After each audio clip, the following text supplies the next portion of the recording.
Hello and welcome to today's 10-minute episode of The Listening Lounge. Right now, there is so much noise, it can be hard to be heard. So when you want to relax, take this opportunity to learn something new by tuning into this episode, because they say the quieter we are, the more we hear, and that listening is the secret to discovering the greatest of stories. My name is Nick Day. I'm CEO of JGA Recruitment, specialist payroll and HR recruiters. And I am joined today by Michele Molitor, an internationally recognized speaker, certified executive confidence coach, Rapid Transformational Therapy practitioner, consultant and founder and CEO of Nectar Consulting Incorporation. Michele is also co-author of the best-selling book, Breakthrough Healing, and she is renowned for her work supporting businesses to build high-performing teams.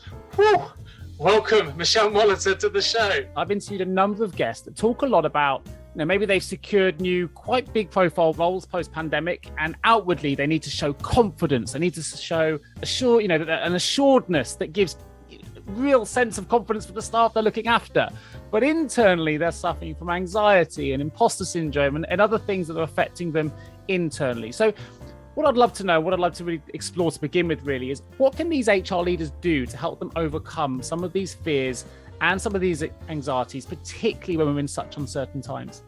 There are some simple things, but not necessarily easy things that everyone can do.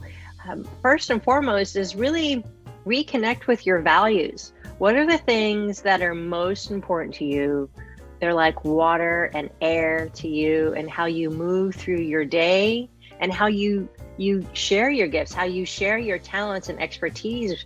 Because if your values are at a crossroads with your work or the culture of the work that of the organization, that creates anxiety, that creates self-doubt. Am I getting it right? You start second guessing yourself, and that can lead you all the way down the rabbit hole very, very quickly. So making sure that you're, as much as possible, you get to do what you love and love what you do. And what I mean by that is that your work is as much as possible aligned with your core values, so that you don't have those crossroads. You don't create that dis-ease in your system, which can very quickly lead to disease, right? So it's getting to know yourself better, taking time to like, well, what is really important to me?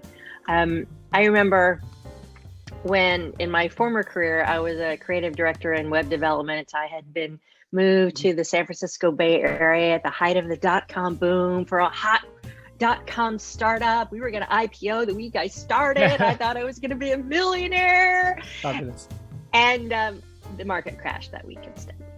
Wow. But okay. We kept going and we kept going and we kept going. And I had hired two gentlemen to be on my team, and they made it very clear in short order that they didn't like working for a woman.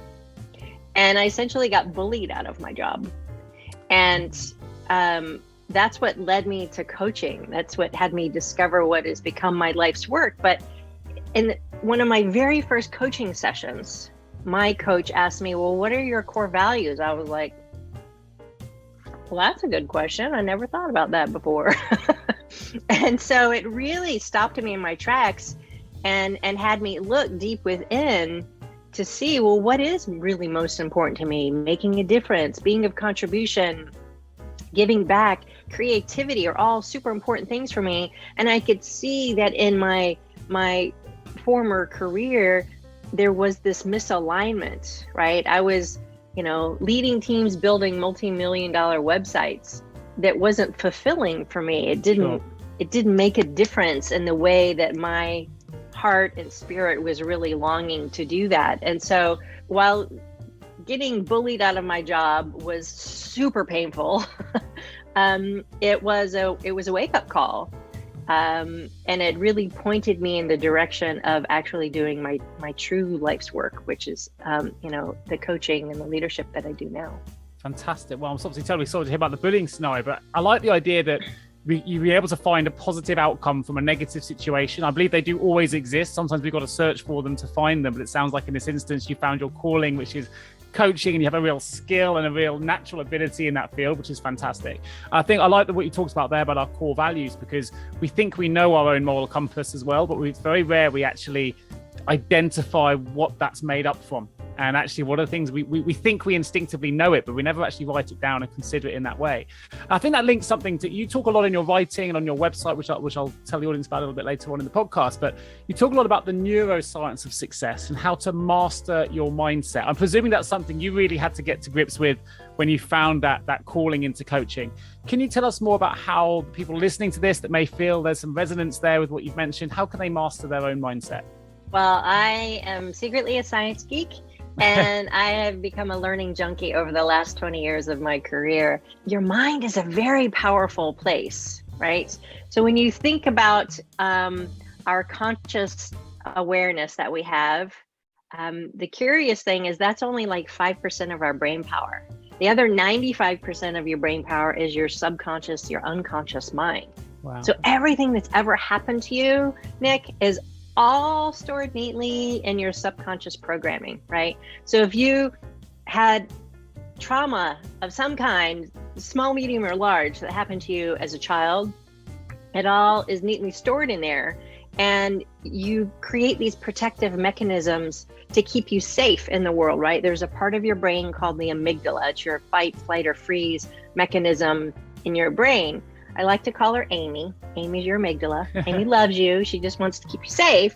And if when you were 5, you decided, speaking out was not safe, then you might always sit back in a conversation. You might not speak your truth as an adult. You might be afraid to ask for the raise or the promotion that you deserve because some part of you still thinks it's not safe to speak your truth, right?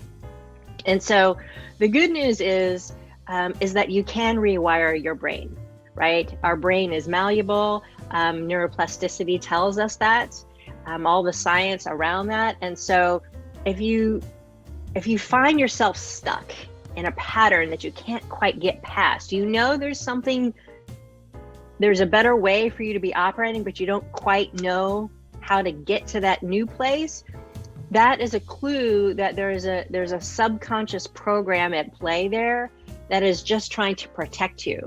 So the work that I do as a coach and a hypnotherapist is I work with folks consciously and then at a subconscious level to get at those subconscious programmings, and then we identify them and then we rewrite them, because as your brain is very malleable, you can literally rewrite the story around those events. You can't change your history, Sure. but you can rewrite how you feel about it, the emotional charge around it. And when you neutralize those negative feelings, you can start telling yourself a new thought pattern, right? Instead of feeling or thinking to yourself, well, who am I? I'm not good enough. I'm not worthy. I don't believe in myself. You can start telling yourself, I am enough, I am worthy, I am deserving of success, I'm worthy of asking for that raise, whatever that might be for you. And the more you tell yourself these things, the more hardwired they become. So as part of the work that I do for my clients, I create a customized transformation recording based on our work, based on our hypnosis sessions. And they listen to that recording every night as they go to sleep, because your brain is always listening, right? And so in a very soothing and relaxing way, I'm telling you, you are enough. You can believe in yourself. You do believe in yourself. You love yourself. All of these things, whatever it is specific to that particular client, I mix some binaural beat music with it. So you're able to easily drift into that alpha brainwave state, which is your super learning state. It's where your brain is very open to receiving information. And they listen to that every night. And the more you listen to something, the more ingrained it becomes in your neural pathways, just like the song that you still know the words to from 30 years ago, right? Because it's dropped into your long-term memory. So that's what we're doing. We're dropping into your long-term memory these new beliefs, these new habits that get you into action, that have you stand up taller and feel more confident in a very short period of time. You have, of course, been listening to Nick Day and Michele Molitor and today's episode of The Listening Lounge. I want to thank you all for joining me today. And remember, every good conversation starts with good listening. Till next time.